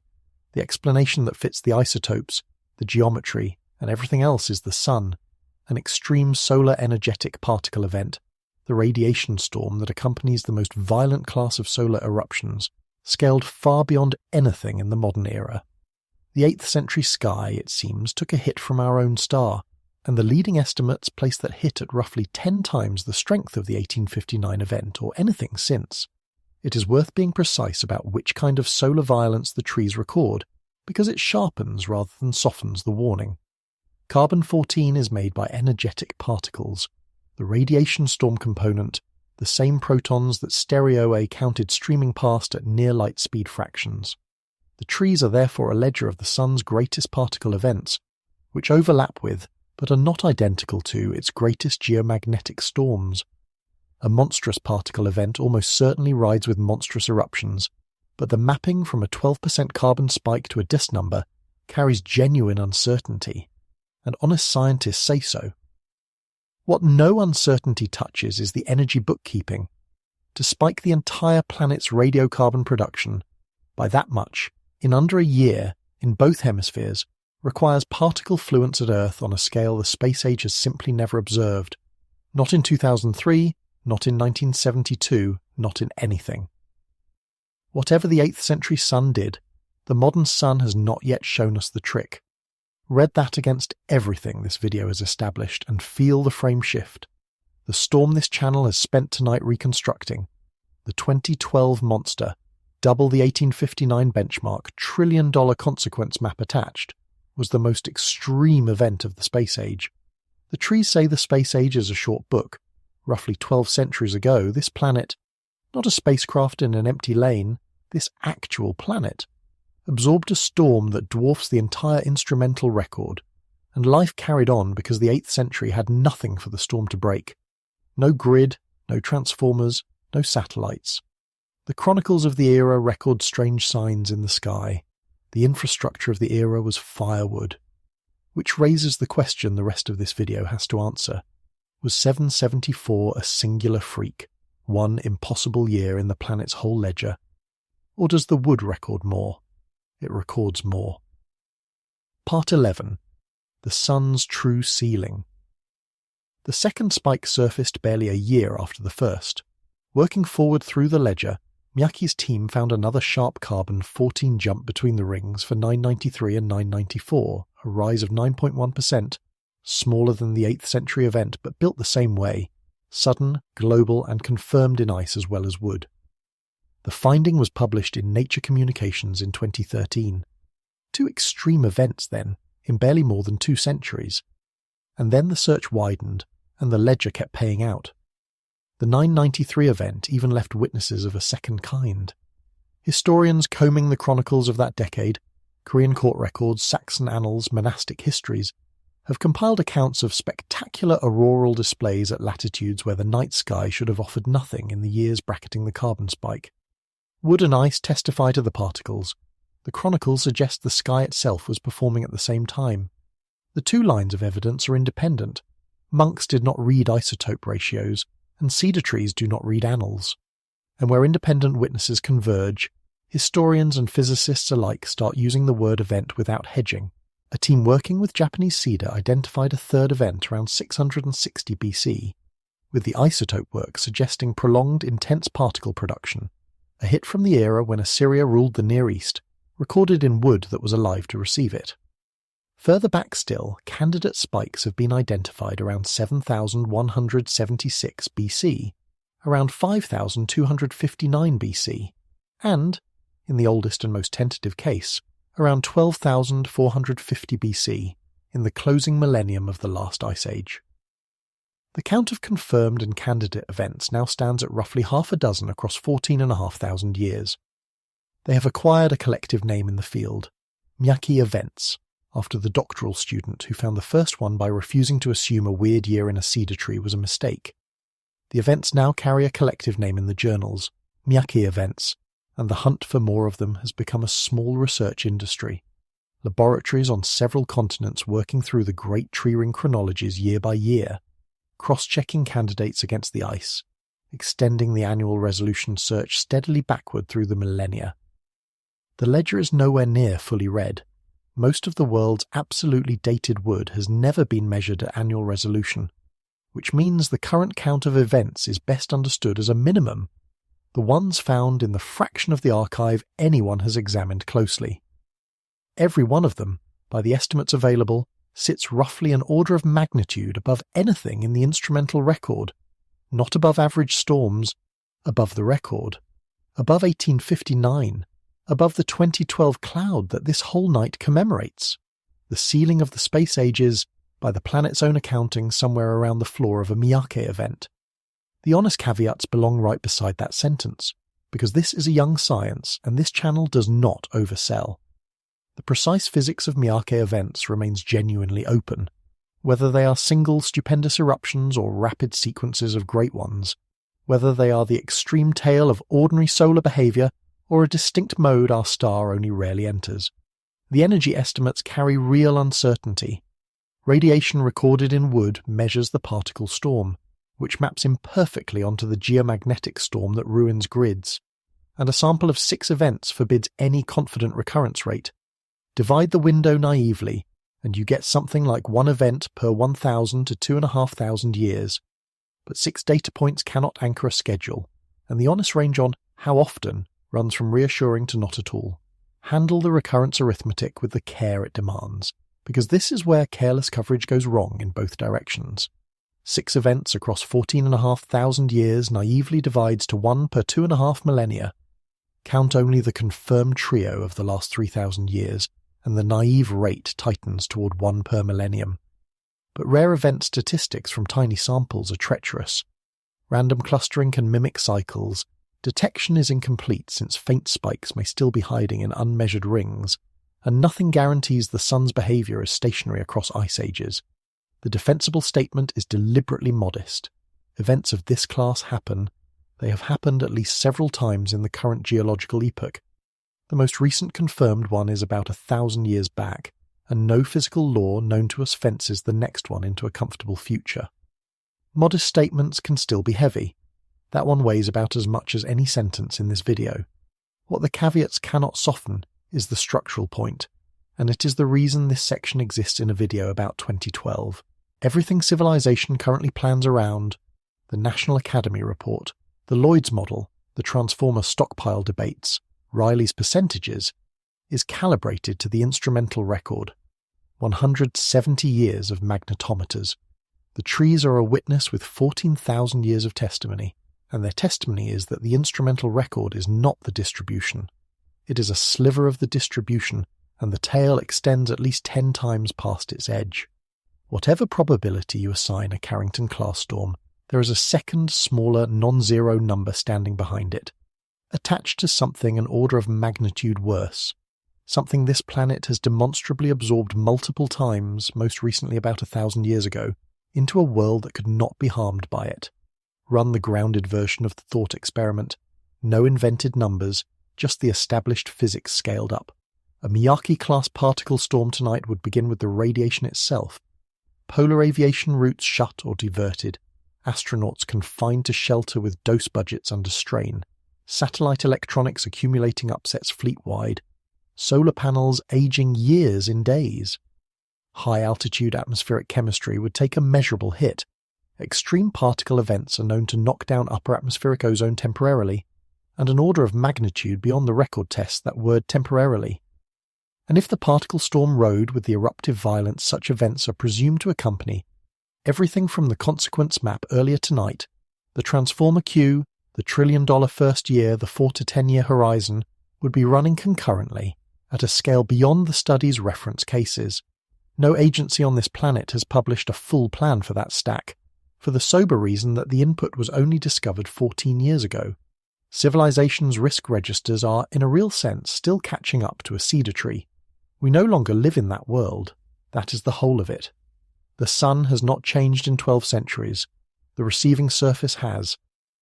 Between 774 and tonight, this species wrapped its entire life support system, water, food, medicine, money, communication, around a single planet-wide electrical machine, and it did so entirely within the sliver of years the trees regard as too recent to bother recording. A Miyake event tonight would not find firewood, it would find the machine. And if you want a measure of how far our situation has drifted, consider. Against that scale of event, the 2012 storm, the $1 trillion decade of recovery, still picking up the pieces storm, is the smaller category. The near miss this video was made about is the gentler of the sun's demonstrated capabilities. Line up the 3 worlds this story has visited and the trajectory tells itself. The world of 774 met the largest storm in the planet's ledger with firewood and parchment, and recorded nothing but lights. The world of 1859 met a lesser giant with one filament of exposure, the telegraph, and got sparks, fires, and a fortnight of wonder. The world of 2012 was spared its turn by 7 days of orbital position, and the world of tonight is more wired, more orbital, more dependent than the one that got lucky. 3 data points, 1 direction. The sun's output holds steady across the millennia, while the consequence of the same storm compounds with every decade of construction. We are not moving toward the danger. We are building toward it, year by year, transformer by transformer, satellite by satellite. 14 years ago tonight, the lesser demonstration crossed our empty lane. The greater one is in the wood 6 times over. Between those 2 facts sits every reasonable question about what we are actually prepared for, and inevitably some unreasonable ones. Because a story with this shape, a hidden near miss, a government agency, a 2-year gap before the public heard, attracts other explanations the way a light attracts moths. Some of those explanations have real facts snagged inside them. It is time to deal with them directly. Part 12. Timing is the only shield. Whenever the 2012 storm finally reaches someone for the first time, and for most people it never has, the first reaction is wonder, and the second is suspicion. Why did nobody tell us? A storm that could have ended the modern era crossed our orbit, and the public heard about it 2 years later, if at all. Let us take the suspicious versions seriously, one at a time, because each contains a true fact wearing the wrong conclusion. The first story says they hid it.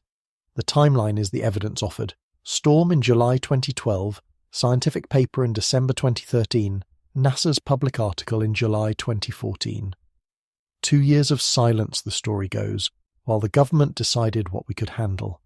The true fact inside, the lag was real, and for an event of this magnitude, the quiet does feel strange. The wrong conclusion. Everything about the sequence is ordinary science operating at ordinary speed. The stereo data was public from the day it came down, available to any researcher on the planet. Analysing an unprecedented event responsibly, modelling its counterfactual surviving peer review that consumes a year or more as a matter of routine. And the revelation, when it came, was not pried loose by whistleblowers. It was announced by NASA and the study's own authors as loudly as they could manage, precisely because they wanted the world to grasp the near miss. A storm that hits nothing generates no news on its own. The 2-year gap is what it looks like when information moves at the speed of verification instead of the speed of panic. There is even a coda to the Hid It story that tells you more about us than about any agency. When the NASA article finally ran in July of 2014, the near miss did get its moment. For a news cycle or two, the storm that almost sent us back to the 19th century rattled around the internet, complete with the Baker quote and the trillion-dollar figures, and then it faded. Completely. No commemorations, no policy season, no lasting place in the public imagination beside the asteroid and the pandemic on the shelf of civilization-scale hazards. The information was free, loud, and official, and the species looked at it, shivered once, and scrolled on. Whatever is keeping the 2012 storm obscure, it is not suppression. It is that a disaster which failed to happen has no anniversary footage, no survivors, no ruins, nothing for memory to grip. Which is, if you think about it, precisely why a channel like this one exists, and precisely why you are hearing this story on the one night a year the calendar gives it a handle. The second story says we are overdue, that Riley's 12% has been compounding since 1859 like rent unpaid, and the great storm is now late. The true fact inside, the probability is real, and the compound arithmetic over a lifetime genuinely is coin flip territory. Nothing in this video argues otherwise. It is worth noticing how the overdue feeling gets manufactured, because the mechanism is general. Take a per-decade probability, multiply it across the century since the last hit, arrive at a number near or past 100%, and conclude the event is owed. The arithmetic is real. The conclusion misreads what probability is. A fair coin that has landed heads 10 times in a row is not owed a tails. Each flip is fresh, and the streak, however improbable in advance, has no power over the next toss. The wrong conclusion is the word overdue. Probability is not a schedule. The sun holds no memory of when it last hit us. Every decade rolls the same dice fresh, and a century of misses buys nothing and owes nothing. The honest framing is not a countdown. It is a permanent, low-grade, catastrophic odds bet that civilization replaces every year by existing, an insurance problem, not an appointment. The third story lives in tonight's date itself, the feeling that a storm arriving on the anniversary must mean something, that the sun is circling back. You already know the physics, calendar coincidence, no mechanism, full stop. But notice what the feeling actually is, because it is the most human thing in this entire story. A pattern-hungry mind, handed an invisible threat, reaches for a calendar because a calendar at least promises order. The sun offers no such comfort. Its threats are not scheduled. They are drawn. Tonight's date is a coincidence this channel chose to use as a lens, stated as such from the first minutes, because the alternative to using such lenses honestly is letting them be used on you dishonestly. The fourth story says governments are quietly preparing, and that the preparation proves secret knowledge. Half true again, the preparation is entirely real. There are national space weather strategies, grid operators who drill for geomagnetic emergencies, transformer reserve programs, new observation missions bought and flown for exactly these scenarios. The other half collapses on inspection. All of it is public record. Published policy, open budget lines, agency documents anyone can read. Institutions preparing openly for a quantified statistical risk is not evidence they know the date. It is evidence they can read the same studies you have just spent tonight hearing, and that they found the arithmetic as persuasive as the insurance industry did. Since the preparation question is where the honest and the paranoid versions of this story finally part ways, it deserves specifics rather than a wave of the hand. What does exist today on the public record? Operational storm forecasting staffed around the clock. Formal geomagnetic disturbance procedures at major grid operators drilled the way hurricane procedures are drilled. Slow-moving programs to stockpile and standardize spare transformers so the queue after a great storm is shorter than the study's fear. Hardening standards that require new grid equipment to tolerate specified levels of induced current. And replacement eyes for the aging solar fleet, bought and flown precisely because the current monitors are decades old. What does not exist? Any means of preventing a storm, any means of measuring the decisive field orientation early, and any tested plan for the top of the scale. An honest scorecard reads: warning, partial, mitigation, partial, prevention, none, every line of it public. The gap between that scorecard and invulnerability is not a secret anyone is keeping. It is a bill nobody has finished paying. Strip the 4 stories of their wrong conclusions and look at what the remaining true facts assemble into. A real storm crossed our real orbit, and the public genuinely almost never learned of it. The odds are genuinely high enough to treat as a when. The date tonight genuinely rhymes, even if it does not repeat. The preparations are genuinely underway and genuinely incomplete. You do not need a conspiracy for this to be unsettling. The documented version is unsettling, and the documented version has one more property the conspiracies lack. It tells you precisely what stands between this civilization and the storm, and it is not what anyone wants to hear. It is not the grid. The grid, as our video from July 5th laid out, is the vulnerability, not the shield. It is not the warning network, which tonight, this very night, on a minor storm, is working from a faint smudge on a 1 in 4 hedge, and which holds the decisive measurement to the final 15 to 60 minutes, or 12 if the storm comes fast. It is not even Earth's magnetic field, which, as we saw in the video from July 17th, is itself measurably weakening over one whole quadrant of the planet. What stood between us and the 2012 storm was 7 days of orbital position. What stood between the 8th century and ruin was the accident of being born before electricity. What stands between us and the next great storm tonight, as the small one arrives on the anniversary of the big one, is the same thing that has always stood there. Timing, only timing, a rotating sun, a moving planet, and a magnetic breaking point that lets go on one day rather than another, for reasons no science on Earth can yet call in advance.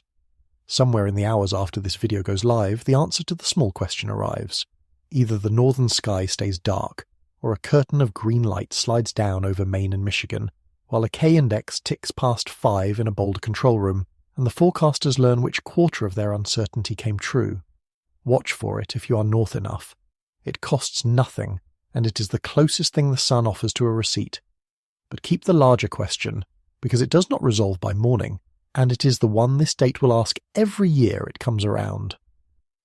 The sunspot region that spent this week firing at us rotates off the Earth-facing disk within about 2 days, and begins, in the weeks after, aiming down the lane ahead of us, the lane where Stereo A once stood, the lane Earth is always, endlessly, driving into. The sun has already shown us twice, once in the wood, once in the data, exactly what it can put in that lane. The only thing it has never shown us is the schedule,